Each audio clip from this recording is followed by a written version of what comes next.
우리가 읽은 말씀을 가지고 예루살렘으로 가는 길에서 만난 사람들 두 번째, 우리 부자 청년에 대해서 오늘 말씀을 나누기를 원합니다. 여러분, 의지할 때가 많은 사람과 의지할 때가 거의 없는 사람은 인생의 태도에 있어서 차이가 날 수밖에 없습니다. 여러분 생각해 보십시오. 내가 의지할 때가 많다. 여기 아니더라도 내가 의지할 때가 있다. 그런데 나는 의지할 때가 여기밖에 없다. 그러한 인생의 차이가 얼마나 나겠습니까? 특히 두 가지로 우리 그 차이점을 알 수가 있는데요. 하나는 집중력입니다. 여러분, 의지할 때가 적을수록 한 곳에 더 집중하게 되죠. 그래서 한 곳을 더 집중해서 그곳에 더 애를 쓰게 됩니다. 그러나 의지할 때가 많으면 집중력이 분산이 되죠. 여기도 있고 저기도 있으니 한 곳에 집중하기보다 집중력이 분산화되게 됩니다. 또 두 번째로는 바로 전적 위탁의 또 차이가 있습니다. 전적 위탁이 무엇입니까? 전적으로 맡긴다라는 겁니다. 나를 전적으로 맡긴다. 이 부분에 또 차이가 나타납니다. 의지할 때가 많은 사람은 오히려 덜 맡기게 되고, 의지할 때가 여기밖에 없는 사람은 오히려 거기에 나를 맡기게 됩니다. 여러분, 제가 아는 분이 재활치료센터를 운영하시는데요, 그분이 하신 말씀이 늘 기억에 남습니다. 본인의 재활센터에 오시는 분들은 대부분 다른 곳에서 먼저 치료받고 하다 안 돼서 마지막으로 오는 분들이 많대요. 그러니까 예를 들면 허리 같은 경우, 허리에 뭐 이제 디스크라든지 협착증이라든지 이런 부분이 있을 때 우리가 치료 수술을 받지 않습니까? 수술을 받지 않습니까? 근데 수술을 해도 안 될 경우가 있습니다. 그래서 치료를 받다가 뭐 수술까지 다 하고 결국 안 돼서 오는 사람들이 많다는 거예요. 그런 사람들은 대부분 시키는 대로 고분고분 따른다고 합니다. 왜 그렇습니까? 여기밖에 없으니까. 여기밖에 선택지가 없으니까. 다른 데 다 가봐도 안 되더라는 겁니다. 그래서 여기가 마지막 보루로 왔고 여기가 마지막 희망이니까 시키는 대로 다 한대요. 처음에 효과가 나타나지 않는다 할지라도 시키는 대로 다 한답니다. 왜냐? 다른 선택지가 없잖아요. 자, 그런데 그게 아닌 사람들, 예를 들면 이제 소문을 듣고 여기가 잘한다 하더라. 그러니까 다른 치료를 가지 않고 아직 다른 데 안 가본 사람, 그런 사람이 왔을 때는 걸핏하면 원장님 이거 해서 진짜 나아요? 이거 해서 진짜 돼요? 안 될 것 같은데요? 막 의심을 한대요. 된다, 나만 믿고 따라와라 해도 계속 견눈질한대요. 다른 데 가면 더 낫지 않을까? 이런 의심 때문에 전적으로 순종하지 않는다는 겁니다. 전적으로 따르지 않는다는 거예요. 한마디로 전적인 위탁을 하지 않는다는 거죠. 이런 차이가 있습니다. 왜 그렇습니까? 여기 말고 딴 데 가도 뭔가 있겠지라는 이 두 마음을 품게 되기 때문이죠. 결국 의지할 때가 많은 사람은요, 두 마음을 품고 삽니다. 마음이 나뉩니다. 집중하지 못해요. 여기 아니면 저기도 있지 뭐. 여기 아니면 갈 데가 없나? 이렇게 생각하기 때문에 마음이 나뉘는 겁니다. 근데 반면에 의지할 데가 없는 사람은 오직 한 마음을 품고 갑니다. 여기 아니면 안 된다. 그렇죠. 우리가 생각해 보십시오. 시한부 선고를 받은 분들이 하루하루를 살아가는 것은 건강한 사람들이 하루하루 살아가는 것과 다릅니다. 그분들은 내일이 보장되어 있지 않습니다. 그렇기 때문에 오늘 하루를 어떻게 해요? 최선을 다해서 오늘 하루를 정말로 내가 내일은 있을지 없을지 모르니까 하루를 최선을 다해 사는 겁니다. 한 마음을 품고. 그런데 건강한 사람들은 오늘 안 되면 내일도 있지 뭐. 그러니까 오늘 하루에 최선을 다하지 않는 거죠.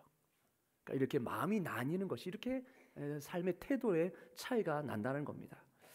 사랑하는 성도 여러분, 그렇다면 하나님은 어떤 마음을 기뻐하실까요? 두말 없이 한 마음을 품고 살아가는 사람이겠죠.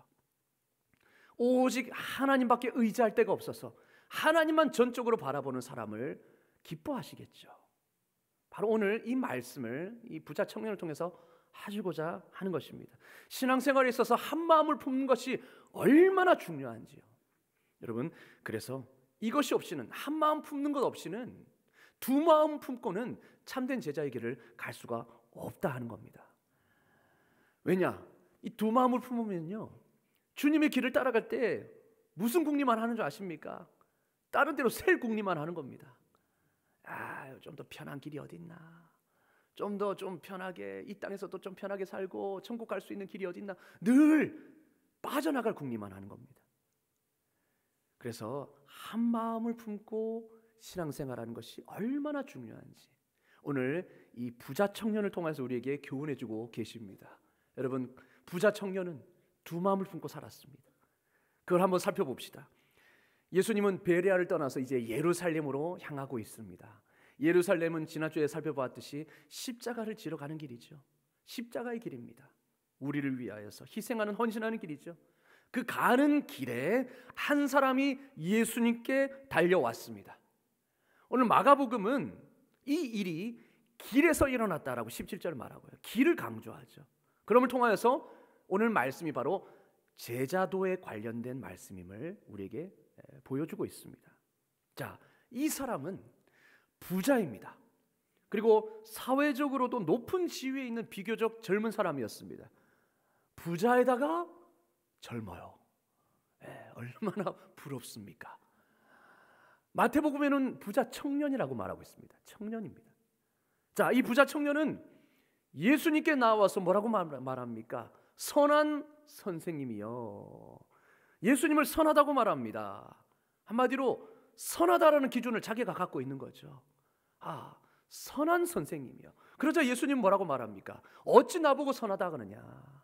선한 분은 오직 하나님밖에 없다. 선하다고 할 수 있는 분도 하나님밖에 없다. 선한 것의 기준은 오직 하나님만이 가지고 있다라는 것을 분명히 주지시키십니다.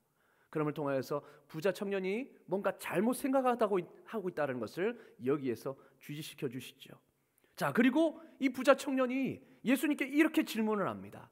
내가 무엇을 하여야 영생을 얻으리까? 내가 무엇을 해야 영생을 얻을 수 있겠습니까? 구원을 받을 수 있겠습니까? 천국에 들어갈 수 있겠습니까? 이렇게 질문합니다. 예수님은 그 질문에 뭐라고 대답하십니까? 계명을 지켜라. 다소 뻔한 대답을 하십니다. 그런데 의도가 있으시지요. 율법을 지켜라. 이 말은 과연 네가 율법을 다 지킬 수 있을까? 이런 어떻게 보면 질문을 하시는 겁니다. 그런데 부자 청년은 뭐라고 말합니까?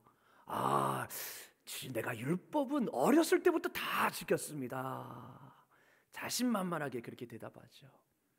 그때 예수님은 그 부자 청년이 잘못 생각하고 그 부자 청년의 그 마음을 드러내시기 위하여서 21절에 이렇게 말씀하십니다. 우리 다 같이 다시 읽어보겠습니다. 시작. 내게 아직도 한 가지 부족한 것이 있으니 가서 내게 있는 것을 다 팔아 가난한 자들에게 주라. 그리하면 하늘에서 보화가 내게 있으리라. 그리고 와서 나를 따르라. 여러분, 예수님이 부자 청년에게 이렇게 도전합니다. 네 재물이 많지? 그 재물을 다 팔아서 가난한 자들에게 다 나눠주고 그리고 와서 나를 따르라. 그리하면 하늘의 보화가 너에게 있으리라. 이렇게 도전하십니다. 여러분, 이 말씀은 부자 청년의 숨은 마음을 그대로 드러내시려는 말씀입니다. 부자 청년이 율법을 잘 지키고 있다라고 그렇게 감추어준 그 이면에 어떤 마음이 있는지를 정확히 드러내시려고 하는 그런 말씀이죠. 마치 이것입니다. 마치 솔로몬의 재판처럼. 여러분, 솔로몬의 재판이 어떻습니까? 두 여인이 서로 자기가 이것이 내 아이다, 이 아이가 내 아이라고 주장하지 않습니까? 진짜 부모가 있고 가짜 부모가 있습니다. 서로가 막 주장합니다. 그럴 때 솔로몬이 뭐라고 말합니까? 이 아이를 둘로 반으로 나눠서 각자에게 줘라. 여러분, 이 말은 진짜 아이를 반으로 나눈다는 말입니까? 아니죠. 진짜 부모가 누구인지, 부모의 본심을 알기 위한 어떻게 보면 일종의 테스트였습니다. 마찬가지입니다. 이 말씀 역시 이 부자 청년을 테스트하는 것입니다. 모든 소유를 팔라는 것 그 자체가 영생을 얻을 수 있는 방법이 아니라는 거예요. 그죠? 여러분 안심하십시오. 오늘 이 말씀은 소유를 다 팔아야 천국 갈 수 있다는 말이 아닙니다. 예. 이 부자 청년에게 일종의 테스트를 하시는 거죠. 그 마음의 중심에 무엇이 자리 잡고 있는지를 드러내기 위한 말씀이었습니다. 어릴 적부터 율법을 잘 지켰다고 자부하는 이 신앙 가운데 가려진 진짜 본심이 무엇이냐? 여러분, 이 테스트의 말씀 앞에서 부자는 본심을 드러내죠. 22절입니다. 그 사람은 재물이 많은 고로 이 말씀으로 인하여 슬픈 기색을 띠고 근심하며 가니라. 어디로 갔다는 겁니까? 예수님을 떠났다는 겁니다. 예수님을 따른 것이 아니라 예수님을 떠났다는 겁니다. 결국 근심만 하다가 예수님을 떠났습니다. 무엇 때문이었습니까? 재물이 많아서. 그 많은 재물을 다 포기할 수가 없었던 거죠. 부자 청년은 어떻게 보면 둘 다를 원했습니다. 이 땅에서의 재물도 원하고 하나님, 영생이라는 하나님 나라를 원하고 재물과 하나님 나라 둘 다를 원했지만 예수님은 둘 중에 하나만을 선택하라 말씀하십니다. 그때에 이 부자의 반응은 둘 중에 택하라면, 둘 중에 하나를 택하라면 재물을 택하겠다라는 그런 반응이었습니다. 아니다, 둘 중에 하나를 택해라. 그럴 때 부자가 무엇을 택했습니까? 재물을 택했습니다. 그래서 예수님을 따르지 않았던 겁니다. 결국 부자의 마음에는, 그 마음의 중심에 뭐가 자리 잡고 있었습니까? 하나님이 아니라 재물이 자리 잡고 있었다는 거죠. 재물이 떡하니 우상으로 자리 잡고 있었던 겁니다. 부자 청년은 자기 스스로 율법을 다 지켰다고 말했습니다. 그래서 예수님은 이렇게 말하죠. 그러니 그래, 그러면 어디 한번 증명해 보여줄래? 예수님이 가장 핵심적인 계명이 뭐라고 서기관에게 말씀하셨습니까? 첫 번째 되는 것은 네 마음과 뜻과 목숨을 다해 주 너의 하나님을 사랑하라. 여러분, 마음과 목숨과 힘을 다해 하나님을 사랑하라는 것은 100% 마음을 드리라는 겁니다. 전심을 드리라는 겁니다. 하나님과의 관계 속에서, 하나님과의 사이 속에서 뭔가 방해하는 그것 없이 100% 그 마음을 주님 앞에 드리라는 거죠. 그거를 지키지 못했습니다. 그리고 이웃을 내 몸과 같이 사랑하라. 이 두 가지, 하나님의 사랑과 이웃 사랑이 바로 율법의 모든 것이다. 예수님 그렇게 말씀하셨거든요. 그런데 하나님 사랑도 제대로 실천하지 못해. 그렇다고 가난한 자들에게 재물을 나눠주는 이웃 사랑도 실천하지 못했습니다. 결국 그가 지켰다고 했던 모든 것이 전부 거짓임이 드러났던 거죠. 이 부자의 그 마음의 본심의 실체가 드러난 것입니다. 자기도 모르고 있었던 이 부자 청년의 숨은 마음, 이 속마음이 드러났죠. 결국 그에게는 하나님보다, 하나님 따르는 것보다 재물이 더 중요했던 겁니다. 그 마음이 사실은 하나님도 따르고 싶고 재물도 가지고 싶은 이 마음이 반반인 것 같지만 사실은 재물이 부자의 전부였던 겁니다. 성경은 이렇게 말합니다. 한 사람이 두 주인을 섬기지 못하나니 혹 이를 미워하고 저를 사랑하거니와 혹 이를 중히 여기고 저를 경히 여김이라. 하나를 중하게 여기면 하나는 경하게 여길 수밖에 없다는 거예요. 결국 너희가 하나님과 재물을 겸하여 섬길 수 없느니라, 이렇게 말씀합니다. 여러분, 이 말씀이 정확합니다. 하나님과 재물은 절대 겸하여 섬길 수가 없습니다. 돈은 하나님께 맞설 수 있는 매력을 지녔습니다. 우리의 욕심이 그렇게 만듭니다. 예수를 따르지 못하게 만드는 강력한 힘을 이 돈이 가지고 있습니다. 사탄은 그걸 너무 잘 알기 때문에 우리를 그렇게 끊임없이 재물로 유혹하죠. 여러분, 돈 맛을 알게 되면 점점 더 돈에 대한 욕심이 생깁니다. 야, 돈이 있으니까 이것도 편하게 되네. 야, 사람들이 나를 인정해 주네. 돈 맛을 알면 돈에 대한 욕심이 없어지는 게 아니고 점점 더 생기죠. 그러면 돈에 대한 사랑이 더 깊어지게 됩니다. 돈을 사랑하는 것은 일만하게 뿌리가 됩니다. 모든 죄의 근원이 됩니다. 왜 이 돈맛이 그렇게 돈에 대한 욕심이 생깁니까? 왜냐? 돈이 있으면 할 수 있는 게 많아지거든요. 돈이 있으면 누릴 수 있는 게 많아지거든요. 이 청년은 재물이 가져다 주는 유익을 너무나 잘 알고 있었습니다. 본인이 직접 경험했으니까요. 이 청년이 누리고 있었던 부는 삶을 평안하게 해주었습니다. 원하는 거 다 가질 수 있죠. 그리고 권력과 각종 그런 특권들을 가져다 주었습니다. 돈이 있으면 사람들이 대하는 방식이 다릅니다. 인정해 줍니다. 상석에 앉혀줍니다. 이게 바로 돈이 가져다 주는 어떻게 보면 맛이었죠. 거기에 맛이 들려버렸습니다. 여러분, 돈을 사랑하는 것이 일만하게 뿌리가 된다라고 디모데전서 6장 10절은 말하고 있습니다. 결국 이 재물이 하나님께 집중하지 못하게 하고 두 마음을 품게 만드는 강력한 요인이 된 겁니다. 이 돈이 재물이 많으니까 결국 내 마음이 어디에 묶여 있는 겁니까? 이 재물에 묶여 있게 되는 거고 이 세상에 묶여지게 되는 거죠. 재물이야말로 내 마음을 이 세상에 묶어다 놓는 가장 중요한 요인입니다. 여러분, 소돔과 고모라 땅 아시죠? 하나님께서 불로 심판하셨습니다.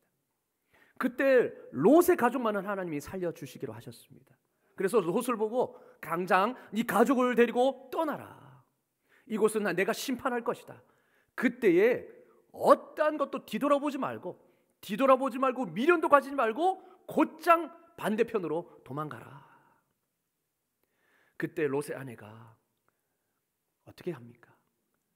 자기가 이때까지 벌어둔, 이때까지 내가 세워놓은 모든 그런 소유들, 재물들, 그게 저기 다 있는데 저게 지금 불타 없어지고 있으니 여전히 마음이 어디에 있는 겁니까? 재물에 있는 거죠. 그래서 도망갈 때 결국 미련을 버리지 못하고 길을 돌아보다가 소금기둥이 되지 않습니까? 여러분, 이렇게 돈이라는 것은, 소유라는 것은 우리 마음을 하나님께로 향하지 하지 못하고 이 세상에 묶어두는 역할을 하는 겁니다. 왜 부자가 하나님 나라에 들어가기가 힘듭니까? 부자라서 그런 게 아닙니다. 부자는 특별히 이 땅에 매일 수밖에 없는 특별한 조건들을 가지고 있기 때문이죠. 여러분, 사실 부자는 육신의 모든 필요를 만족시킬 수 있습니다. 돈이 일단 있으니까요. 그래서 부자는 자기 자신을 의존하기가 쉽습니다. 돈이 있으니까.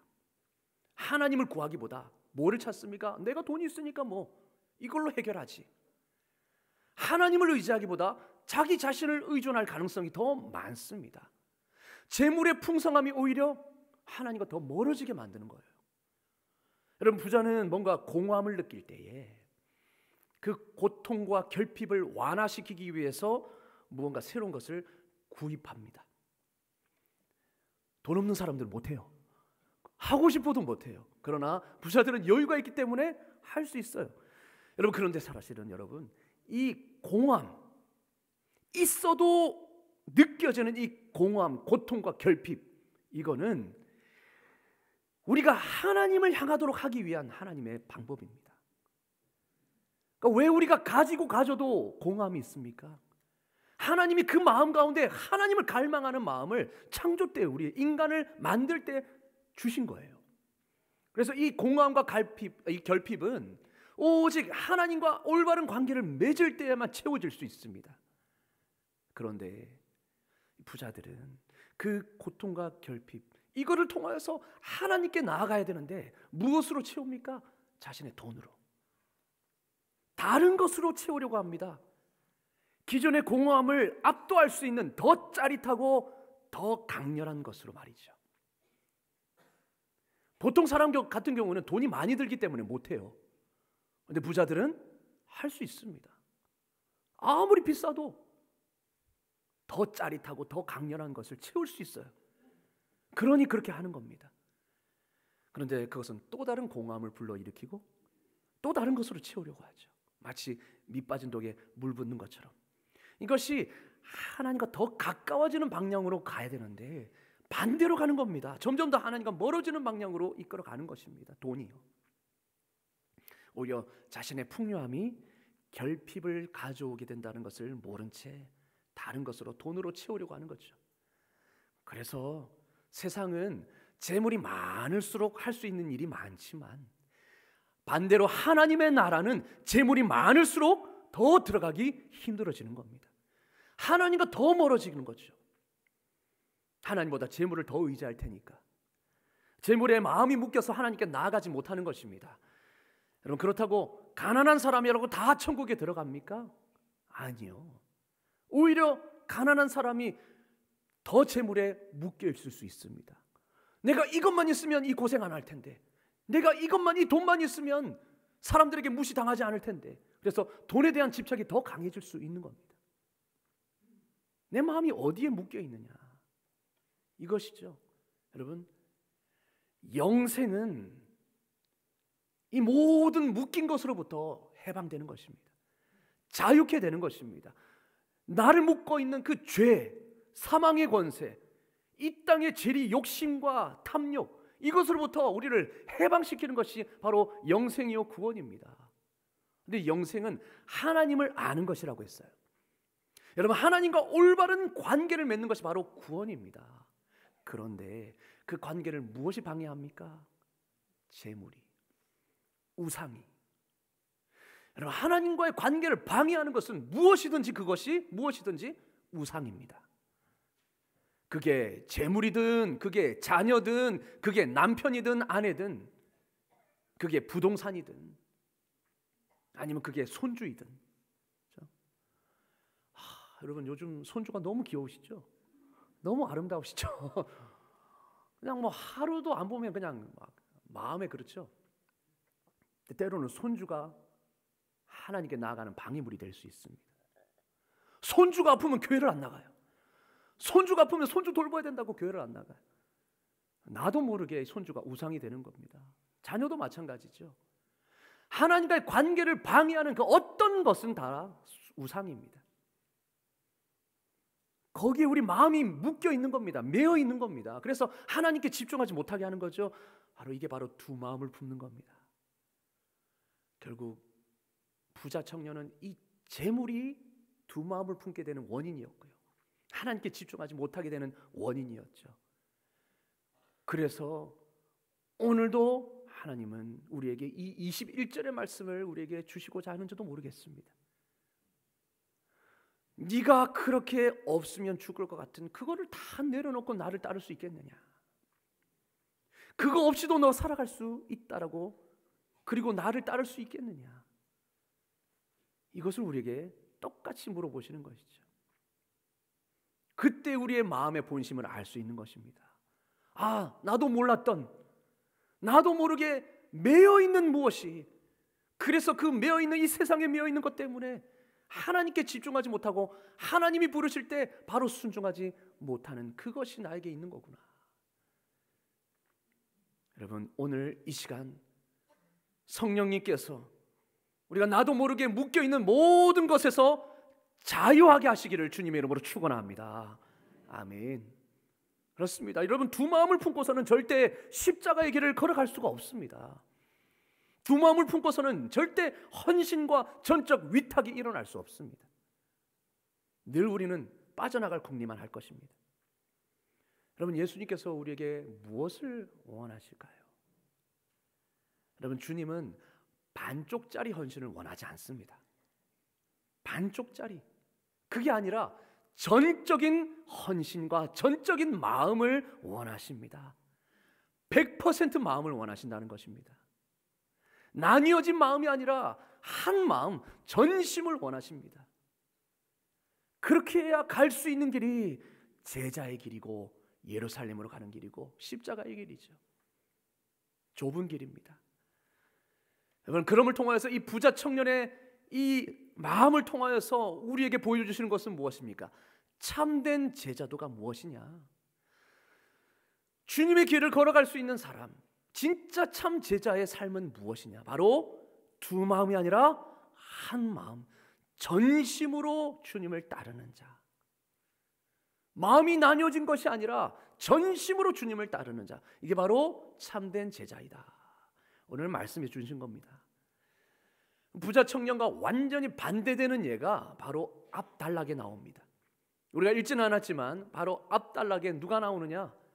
어린 아이가 나옵니다. 이 어린 아이가 하나님 나라에 들어가는 본으로, 모범으로 제시되고 있습니다. 우리 15절 다 같이 한번 읽어보겠습니다. 15절입니다. 시작. 내가 진실로 진실로 받들지 않는 자는 결단코 그곳에 들어가지 못하리라 하시고. 아멘. 하나님의 나라에 들어가고자 하는 자는 누구든지 어린 아이와 같이 하나님 나라를 영접해야 된다. 어린 아이의 마음을 품어야 된다. 이렇게 말합니다. 여러분, 하나님 나라를 어린 아이와 같이 받든다는 것이 무엇일까요? 어린 아이의 마음이 무엇입니까? 그것은 내가 아무것도 할 수 없음을 인정하고 전적으로 의존하고 신뢰하는 태도를 말하는 것입니다. 의지할 데가 없어서 전적으로 부모님만 의지하고 전적으로 부모님의 말씀에 따르는, 신뢰하고 의존하는 그 전심을 말하는 겁니다. 여러분, 그 당시 어린아이는 아무런 힘과 권리가 없었습니다. 그래서 누구만을 의지했습니까? 부모 말만 따랐습니다. 오직 부모에게 전적으로 의존할 수밖에 없었습니다. 어디 가자고 하면 따라가는 것입니다. 그리고 주면 말없이 먹습니다. 누가 부모가 자녀가 먹는 음식에 독을 탄다고 생각하겠습니까? 전적으로 신뢰하는 겁니다. 내 부모니까, 나를 사랑하고 나를 돌보시는 분이니까. 그래서 전적으로 의탁하죠. 입는 것도 주는 대로 입고 먹는 것도 주는 대로 먹습니다. 그리고 어디 가자 하면 따라갑니다. 왜냐? 의지하니까, 의존하니까, 신뢰하니까 100% 따르는 거죠. 또한 아이들은 이 부모의 사랑의 눈길과 부드러운 손길만 있으면 안도감을 느낍니다. 그렇죠? 부모의 품에 있는 것만으로도 안도감을 느낍니다. 아이들은 모든 상황을 완전히 이해할 필요가 없습니다. 그렇게 할 수도 없고요. 그저 부모가 가자고 하면 나를 필요해서 어디가 데려가시는구나, 그렇게 가는 겁니다. 군말하지 않습니다. 그저 아이들은 부모를 신뢰하게만 하면 됩니다. 바로 이 마음, 이 전심, 전적으로 신뢰하고 따르는 태도, 이게 바로 어린아이의 마음이죠. 하늘나라에 들어가기 위해서는 이러한 마음으로 하나님 나라를 받아들여야 된다라고 말씀합니다. 한마디로 두 마음을 품는 게 아니고, 딴 생각하는 게 아니고, 오직 그것만을 신뢰하고 전적으로 신뢰하고 받아들이는 거죠. 재물이 많은 사람에게 한 가지 부족한 점은 바로 이거였습니다. 어린 아이처럼 한 마음으로 전심으로 하나님 나라를 받아들이는 것. 여러분, 우리가 구원받았을 때에 막 이것저것 따져가면서 구원받았습니까? 여러분, 십자가, 내가 십자가 이거 믿으면 앞으로 어떻게 될까? 어떻게 될까? 막 이것저것 따져가면서 그렇게 계산하면서 선택했습니까? 아니죠. 성령께서 감동 주셔서 내 죄를 깨닫게 하시고 이 죄를 씻을 수 있는 유일한 방법은 오직 십자가밖에 없다. 그 십자가밖에 답이 없다라는 것을 보게 해주심으로 우리가 전적으로 그 성령님의 인도하심에 나를 맡긴 것 아닙니까? 십자가에 내 인생을 건 거, 맡긴 것 아닙니까? 그래서 우리가 그 말씀대로 우리가 십자가를 믿고 예수 그리스도를 의지하고 믿었더니 진짜 하나님의 자녀가 되었고, 하나님께서 내 모든 죄를 다 씻어주신 것 아니겠습니까? 그래서 여전히 우리는 하나님의 자녀로서 은택을 누리고 이렇게 살아가는 거 아니겠습니까? 근데 만약에 예수 믿을 때, 우리가 십자가를 선택할 때에 여러 선택지 중에 내가 십자가를 선택해야만 내가 이렇게 구원받을 수 있겠구나 막 계산하면서 그래서 내가 십자가를 선택합니까? 아니죠. 우리는 전적으로 그 길밖에 없음을 깨닫고 그냥 나를 맡긴 겁니다. 그랬더니 주님의 약속처럼 구원이 임한 거죠. 그랬더니 모든 묶였던 것에서 자유케 되고 참된 평안을 경험한 것 아닙니까? 이처럼 여러분, 우리가 그 영생의 문에 들어갈 때도 그러한 전적인 위탁을 통해서 들어갔다면, 그 좁은 길을 걸어갈 때에도 이 마음을 품고 걸어가야 하는 것입니다. 두 마음을 품으면, 내 마음이 이 세상에 묶여 있으면 예루살렘으로 가는 길을 따라갈 수가 없습니다. 여전히 세상의 메인 마음으로는 십자가의 길을 걸어갈 수가 없습니다. 전 재산을 다 팔아서 나눠주면 살 수 없을 것 같거든요. 이것저것 다 따져봐도 야, 이거는 내 손해다, 계산이 안 나온다, 이래서는 도저히 내가 살 수 없다, 내가 이 사람을 용서하면 도저히 내가 살 수 없을 것 같아, 내 자존심이 허락을 안 한다, 도저히 이 사람을 용납할 수가 없어, 사랑하면 내가 살 수 없을 것 같아요. 여러분, 이렇게 따져가면서 신앙생활하면요, 그 길을 못 갑니다. 내 머리로, 내 계산으로 두 마음을 품고 어떻게든 손해 안 보려고 막 따져가면서 살면요, 절대 주님의 길을 갈 수가 없습니다. 제가 현실에 눈이 띄어지니까 목회자의 길로 차마 못 가겠더라고요. 우리 집 경제가 힘들어지고 돈 때문에 막 부모님이 매일 싸우는 걸 보게 되니까 제 마음이 흔들렸습니다. 처음에는 주님께 내가 하는 목회의 길을 가겠습니다, 주님의 종으로 평생 헌신하겠습니다, 그렇게 결단하고 갔지만 현실이 녹록지 않아요. 보니까 살려면 돈이 있어야 되겠더라고요. 돈이 없으니까 맨날 부모님 싸워요. 어려워지니까 마음의 여유가 없어져요. 그래서 현실에 눈이 띄어지니까 야, 이건 목회자의 길을 못 가겠더라고요. 그래서 막 내 머리로 막 현실을 따져가면서 계산하고 난 결론이 뭔지 아십니까? 아, 나는 목회 다 때려치우고 공부해서 공무원 돼야지. 이게 결론이었습니다. 이게 결론이었습니다.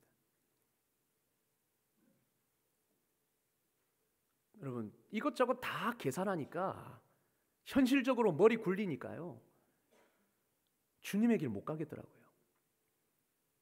아무리 생각해도 손해인 거예요. 내 생각으로는 안 되겠는 거예요. 현실에, 이 재리의 걱정에 마음이 묶여버린 겁니다. 두 마음을 품어버린 거예요. 어느새 현실의 문제 앞에서 두 마음을 품어버린 겁니다. 처음에 하나님이 나를 부르실 때에, 내가 은혜 받았을 때에 하나님이 전적으로 은혜를 주시고 그냥 말할 수 없는 그 사랑과 은혜로 나를 그냥 압사시켜 버리는데, 내가 그 사랑 때문에 아무것도 가리지 않고 그냥 앞뒤 좌우 가리지 않고 주여, 내가 주님의 길을 걸어가겠습니다, 그렇게 다 맡겼거든요. 근데 현실에 눈을 뜨고 이 돈에 대해서 이렇게 마음이 묶여버리니까 그 길을 못 가겠더라고요. 두 마음을 품으니까 어떻게 되는 줄 아십니까? 적당히 타협합니다. 야, 내가 목회 길 안 가도 내가 주님 섬길 수 있는 길이 있지 않아? 전심이 아니라 반심이 되어버리더라고요. 두 마음이 품어져 버립니다. 이 땅에서도, 그리고 하나님도 섬길 수 있는 그런 방법을 찾고 있더라고요. 내 머리로 막. 그러니까 타협하게 되죠. 전적인 헌신이 이루어지지 않는 것입니다. 이 정도만 헌신하겠습니다, 그러면서 나는 할 만큼 했다고 자신을 합리화시킵니다. 그러면 마음이 편할까요? 오히려 마음이 허전하더라고요. 그렇게 결정을 하고 그렇게 하기로 하고 생각하고 그렇게 살아가는 그 순간부터 마음이 허전한 겁니다. 영적인 만족이 없었습니다. 늘 공허했습니다. 그러다가 하나님이 은혜를 주셔서 깨달음을 주셨습니다. 야, 네가 예수 믿고 여기까지 온 것이 네 힘으로 된 거냐? 네가 계산해서 네가 네 힘으로 여기까지 왔냐? 내가 여기까지 너를 인도했다. 모든 것이 나의 은혜로 여기까지 네가 온 거다. 그런데 왜 여전히 너는 네 힘으로 살아가려고 하고 있느냐? 왜 여전히 너는 네 머리로 계산하려고 하고 네 힘으로 살아가려고 하느냐? 여전히 이 땅에 마음이 묶여서 왜 나를 온전히 바라보지 못하고 왜 나를 신뢰하지 못하느냐? 그 깨달음을 주셨습니다. 그러면서 내가 주님을 처음 만났을 그때를 떠오르게 하시더라고요. 그때는 그 은혜로 인하여서 앞뒤 현실 아니요. 주님이 너무 좋고 주님이 나를 이렇게까지 사랑하시는구나. 나를 이렇게 사랑하셔서 십자가의 그 모진 고통까지도 나를 위해 지셨구나. 그 사랑에 감격해서 그거 하나만 바라보고 간 겁니다. 그러니까 모든 것이 없어도 모든 것이 채워진 것처럼 기쁘고 평안하고, 그렇게 주님의 은혜를 깨달음으로 주님께 내 삶을 맡겼습니다. 그런데 어느새 나도 모르게 마음이 이 땅에 묶여버리는 거예요. 여러분, 우리는 항상 이 두 마음을 품는다는 게 문제입니다. 두 마음을 품는다는 게 문제입니다. 그렇게 영적인 자리에 아무리 기웃거린다 해도 우리는 여전히 심령이 공허한 거죠. 여러분, 우리의 심령은 하나님께 매여 있어야 평안한 줄로 믿습니다. 아멘. 그렇게 하나님 앞에 다시 재헌신하기로 결정하고 주님 앞에 주여 용서하여 주시옵소서. 제가 재물의 제 욕심에, 재리의 욕심에 눈이 멀어서 이 세상의 마음이 묶여서서 하나님의 길을 가지 않겠다고 하나님을 돌아섰습니다. 용서해 달라고 다시 재헌신하고 주님 앞에 내 인생을 올려드렸더니 잃었던 그 평안이 찾아오기 시작했습니다. 내 마음에 하나님께서 은혜 가운데 폭포수처럼, 그래, 내가 이때까지 너의 인생을 여기까지 은혜로 인도하여 왔으니 앞으로도 너의 인생을 책임져 주마. 그 확신이 들면서 내 안에 말할 수 없는 기쁨이, 평안이 찾아왔습니다. 여러분, 우리의 심령은 이 세상이 아니라 하나님께 매여 있어야 평안한 것입니다. 참된 기쁨이 많은 것입니다. 여러분, 우리에게는 이런 하나님에 대한 온전한 신뢰와 믿음이 필요합니다. 여러분, 하나님께서 내 힘으로는 불가능한 그 구원을 주님이 나를 위해 전적으로 행해 주시지 않으셨습니까? 내가 어떻게 죄에서 구원을 받을 수 있습니까? 내 죄를 내 힘으로, 내 선함으로 어떻게 씻어낼 수 있습니까? 아니요. 나에게는 의가 없어요. 내 죄를 씻어낼 수 있는 힘이 없는 겁니다. 근데 그거를, 내 힘으로는 불가능한 구원을 주님은 나를 위해 전적으로 행해 주셨습니다. 십자가를 대신 지심으로. 주님은 앞으로도 그러실 것입니다. 내 힘으로 할 수 없는 것, 내 삶의 모든 분야를 다스려 가시면서 내 힘으로는 불가능해 보이는 것들을 행해 주실 것입니다. 아멘. 그것을 철저히 신뢰하면서 주님께 온전히 내 자신을 내어드리고 순종하는 것, 주님께서 하시면 가능하다라는 이 전적인 신뢰와 믿음이 우리에게 있어야 될 줄로 믿습니다. 이것이 바로 참된 제자가 가져야 하는 마음인 거죠. 반심이 아니라, 두 마음을 품는 것이 아니라 오직 한 마음, 주님만 전적으로 신뢰하는 이 마음, 그래야 우리는 온전히 주님께 헌신하게 되고요. 그리고 그때 영혼의 갈증과 허전함이 해소되고 참된 기쁨과 만족이 주어지는 것입니다. 그것이 바로 영생이 주는 기쁨입니다. 여러분, 절대 그 어떤 것도 우리의 관심을 다른 곳으로 돌리게 해서는 안 됩니다.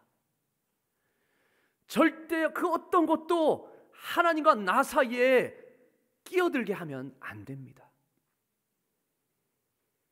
오늘도 동일하게 주님은 재물이 많은 사람에게 말한 것처럼 우리에게도 강하게 도전하십니다. 나만 온전히 신뢰할 수 있느냐? 두 마음 품지 않고 오직 나만 바라볼 수 있느냐?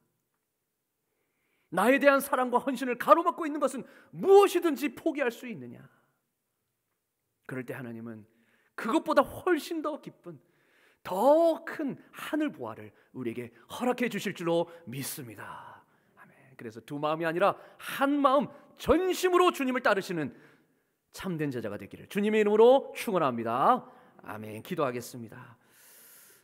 하나님, 우리가 두 마음을 품지 않기를 원합니다. 그러나 때로는 나도 모르게 재물에, 돈이 주는 그 맛이 들려서 내 마음이 돈에 묶여지게 되고, 그럼을 통하여서 이 세상에 내 마음이 묶여지게 되어 하나님께 집중하지 못하게 되는 그런 일들이 너무나도 많음을 고백합니다. 하나님, 이 시간 성령께서 주시는 이 말씀을 붙잡고 하나님과의 관계를 방해하는 그 어떤 것도 내 마음에 용납하지 않게 하여 주시옵소서.